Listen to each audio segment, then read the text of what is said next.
আমার হাজবেন্ড ইমামতি করে, তো সে আমার গোপন অঙ্গ কেটে ফেলেছে। অনেক বলছি যে এরকম করেন না, আমার ভয় লাগছে, আপনি প্লেট দিয়ে কি করবেন। স্বামীর পুরুষাঙ্গ কর্তনের কথা শুনলেও এবার উঠে এসেছে ভিন্ন চিত্র। টাঙ্গাইলের ঘাটাইলে এবার স্ত্রী গোপনাঙ্গ কর্তন করলেন স্বামী। কৌশলে ঘরে ডেকে নিয়ে খাটে শুইয়ে হাত পা বেঁধে ফেলে মুখ বেঁধে এক পর্যায়ে গোপনাঙ্গ কর্তন করে পাষণ্ড স্বামী। এই ঘটনায় স্ত্রী বাদী হয়ে স্বামী মোহাম্মদ মোস্তফা কামালকে প্রধান আসামি করে একটি মামলা দায়ের করে। ঘাটাইল থানা পুলিশ গ্রেফতার করেছে অভিযুক্ত টাঙ্গাইলের ঘাটাইল উপজেলার দীঘলকান্দি ইউনিয়নের ১৩ বাড়ি গ্রামের মোস্তফা কামালকে। মামলা সূত্রে জানা যায়, দীর্ঘ ৮ বছর পূর্বে ইসলামী শরিয়া অনুযায়ী উপজেলার ১৩ বাড়ি গ্রামের মৃত হায়দার আলীর ছেলে মোহাম্মদ মোস্তফা কামালের সাথে বিয়ে হয়। বিয়ের পর থেকেই যৌতুকের দাবিতে নির্যাতন করে আসছে। এরই মাঝে তাদের একটি পুত্র সন্তান হয়। পরকীয়া আসক্ত থাকার কারণে প্রথম স্ত্রীকে ডিভোর্স দিয়ে আরেকটি বিয়ে করেন। সে ঘরে দুটো সন্তানও হয়। এরই মাঝে মুচলেকা দিয়ে প্রথম স্ত্রীকে আবারও বিয়ে করে ঘরে নেন মোস্তফা কামাল। এই ঘরেও তার একটি কন্যা সন্তান আছে। অভাবের সংসারে দুটো স্ত্রী এবং ৪টি সন্তান নিয়ে চলা কঠিন হওয়ায় বিভিন্ন সময় বাধ্য বাকবিতণ্ডা। এরই প্রেক্ষিতে নির্যাতনের মাত্রা বেড়ে যায়। ভুক্তভোগী জানান, সে বাড়ির কাজ করছিল, এমন সময় কৌশলে ঘরে ডেকে নিয়ে খাটে শুইয়ে হাত পা বেঁধে ফেলে মুখ বেঁধে নিয়ে এক পর্যায়ে গোপনাঙ্গ কর্তন করে। ভেতর থেকে গঙ্গানির আওয়াজ আসলে আশেপাশের মানুষ উদ্ধার করতে এলে তাদের উপর চড়াও হয়ে বেদম মারধর করে। আমার বিয়ে হয়েছে ১৭ সালে। তো বিয়ের পরে কিছুদিন ভালো ছিলাম, তারপরে থেকে উনি অনেক অত্যাচার করছে, অনেক মারধর করছে। তারপর আমার বাবুগুলা হয়েছে, তো আমি সবসময় ভাবছি যে এরকম করতেছে হয়তো বা এক সময় ভালো হয়ে যাব। এই জন্য বারবার বাবা মা বলছে, সবাই ফ্যামিলি সবাই বলছে যে যাও না, ও ভালো হবো না। তাদের কথা কোনো সময় রাখি নাই, এমন চলে গেছি। উনি একবার ফোন করছে, আমি সাথে সাথে চলে গেছি। তো এইবার এই লাস্ট মুহূর্তে এমন একটা খারাপ আচরণ করছে, তো আসলে লজ্জাজনক বলা যায় না। এই তো ২১ তারিখের ঘটনা এটা। আমার বাবার বাড়ি আসছিলাম আমি ঈদের দিন বিকেলে। আমার ছেলে অসুস্থ ছিল, চলে আসছিল আমার বাবার সাথে ঈদের আগের দিন। চলে আসার পরের দিন আবার আমাকে ফোন করছে ঈদের দিন যে মুয়াজের এরকম, আমার ছেলের এইরকম অবস্থা, জ্বর আসছে। আবার আমার হাজবেন্ড ইমামতি করে মসজিদে, সে আমাকে বলছে যে আমি তো ঈদের দিন আসতে পারবো না, বিকালে আসবো। তো আমি তার অনেকবার ফোন করছি বা বাড়ির সবাইরে বলছি যে আমি তো মুয়াজ অসুস্থ, আমার ছেলে অসুস্থ, তাহলে আমি ওরে আনতে গেলাম। পরে ও ফোন করলো, হাজবেন্ড ফোন করলো যে চলে আসো। আমিও চলে গেলাম সেদিন। যাওয়ার পরে উনি ঈশান নামাজ পড়ে আসছে। ঈশান নামাজ পড়ে আসছে, আমি কোনো কিছু বুঝি নাই যে এরকম অঘটন ঘটাবো। আমার সাথে ভালো ব্যবহার করতেছে, পোলাপান গুলারে কেক কিনে দিছে। তো খাওয়া দাওয়ার পরে বাচ্চাগুলো ঘুমাইছে, আমার অন্য ঘরে নিয়ে গেছে, আমি তখনও বুঝতে পারি নাই। তো হাসাহাসি করতেছি, সে কথা বলতেছে। তো তারপরে এক পর্যায়ে হাত বাইধা ফেলাইছে, হাত শক্ত করে ধরছে, তখনই আমি বুঝতে পারছি, কিন্তু আমি তো তার হাত থেকে ছুটতে পারি নাই। পরে হাত বাইধা ফেলাইছে, রশি দিয়ে বাঁধছে। বাঁধার পরে সে পাঞ্জাবির ওইদিকে গেছে কিছু আনার জন্য। পরে আমি দরজার এদিকে দৌড় দিছি। পরে উনি আমার ধরে ফেলছে, আবার ধরে ফেলে পা বাইধা ফেলাইছে। বাইধা ফেলানোর পরে পাঞ্জাবির কাছে যায়, আবার দেখি যে ব্লেড বের করতেছে, বায়োডিন বের করতেছে, ব্যান্ডেজ বের করতেছে, আবার ওষুধ বের করতেছে। তো আমি অনেক বলছি যে আপনি এরকম করতেছেন কেন, আমি কি দোষ করছি যে আমার কি করবেন, এইগুলো অনেক কিছু বললাম। অনেক মাপ চাইছি যে আমি আর কোনোদিন বাবার বাড়ি যাব না, বা আপনি যা বলবেন তাই শুনবো, আপনি আমার সাথে এরকম আচরণ করেন না, আমার ভয় লাগতেছে, আপনি কি করবেন না। সে কোনো কথাই শুনে নাই আমার। তারপর যে ঘটনা ঘটেছে আসলে বলতেও লজ্জা করে, তো সে আমার গোপন অঙ্গ কেটে ফেলেছে।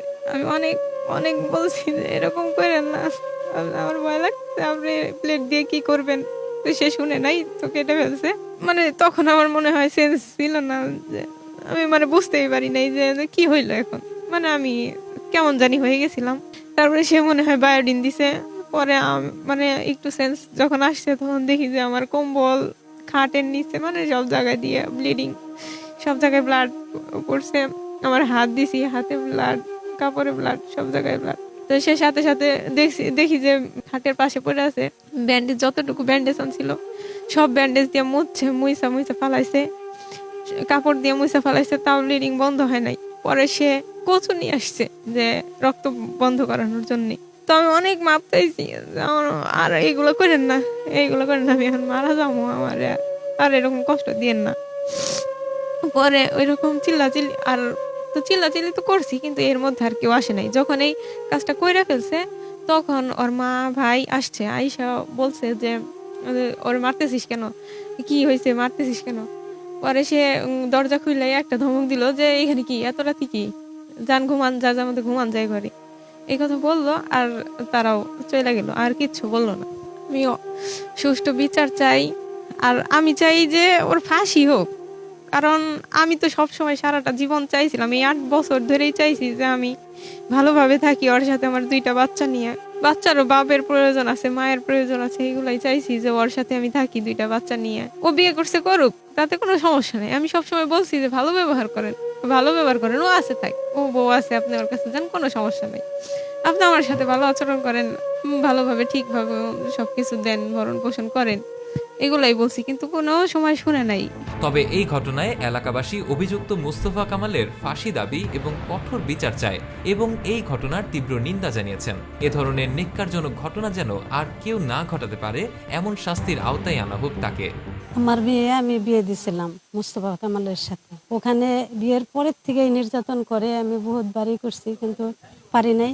ঝগড়াঝাটি করছে, মারামারি করছে, আমাদেরকে নির্যাতন করছে। তারপরে এক পর্যায়ে এমন চলে যায় যে বলার বাইরে এমন কাজ করছে, জঘন্যতম একটা কাজ করছে। এই সংবাদ আমার মেয়েকে আমাদের পৌঁছাতে দেয় নাই। মেয়েকে এখনের মেয়ের হাত ধরে নিয়ে 2 হাত চোরের মতো করে বাঁধছে, ধাক্কা দা ফেলে পরে পা বাঁধছে, পা বাঁধে সেটাও একবার উলঙ্গ করে সেটা সব কেটে ফেলছে। বুকেও ধরছিল কিন্তু কাটতে পারে নাই, রক্ত দেখে ওর মাথা নাকি ঘুরে গেছিল। আমি সরকারের কাছে আমি উপযুক্ত শাস্তি চাই, ওর ফাঁসি চাই। আমি দেখতে চাই যে ওরে ফাঁসি দিচ্ছে। ঈদের মধ্যে সে মেয়েটা আমার কাছে আসে, আসার পরে উনি আবার ঈদের পরে উনি চলে যায়। পরপরই ওই দিনই ওই আমার মেয়েকে অত্যাচার মারধর, রাত 10টার সময় উনি ব্লেড নিয়ে আসে, গজ নিয়ে আসে এবং বায়োডিন এই সমস্ত ওষুধপত্র নিয়ে এসে আমার মেয়েকে ঘরের মধ্যে থাবাতে ধরে তার হাত পা বাঁধে, কাপড় চোপড় উলঙ্গ করে তাকে তার যৌনাঙ্গ সে ব্লেড দিয়ে কেটে ফেলে। যে কাজটা করেছে এই কাজটা ইতিহাসে আজও পৃথিবীতে হয় নাই। সরকারের কাছে মানে ন্যায্য বিচার ও যেন কোনোদিন বাহির হতে না পারে। বিয়ে দেওয়ার পর থেকেই তার শারীরিক নির্যাতন অত্যাচার খুব করে, কিন্তু মাঝে মাঝে এর আটকানোর পরেও তারপরে নতুন প্রলোভন দিয়ে নানান কিছু প্রমাণ দিয়ে নিয়ে যায় এরা আবার সেই অত্যাচার করে। গত 21 তারিখে গেছে, যাওয়ার পরেই তার 4 হাত পা বাইন দেয়, ঘরের মধ্যে ফালাইয়া ব্লেড দিয়ে তার লজ্জাস্থান কেটে ফেলছে।